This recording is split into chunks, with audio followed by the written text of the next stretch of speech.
วิตกูมือกูก็ทำดีที่สุดแล้วกูก็สู้มาโดยตัวเองตลอดเป็นยังไงนะกูก็ไม่ได้มาอยู่เพื่อวางให้FCมาซอยเรือเขาเราเขาดิอ่ะมีเพิ่นให้ก็เอาหนุกเมื่อไหร่แล้วมันมีแต่ก็แล้วไปให้ด้วยใจก็เอาให้เราคือจะได้น้ำก้นอย่าสู้ให้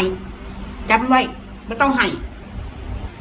ถ้าให้แล้วคือจะได้น้ำก้นคือน้ำก้นอย่าให้เขาค่ะมันบาป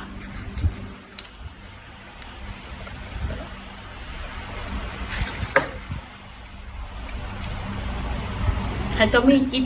ใจเมตตาที่แท้จริงจังให้คน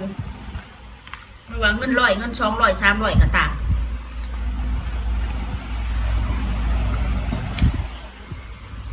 เห็นน้ำกันดีๆก็จะให้ไม่มีปัญหาคนทำใหญ่ๆก็แล้วคำเบาคำถูๆไม่เคยหมักหรอกตูนมาเลี้ยงเขาจนว่า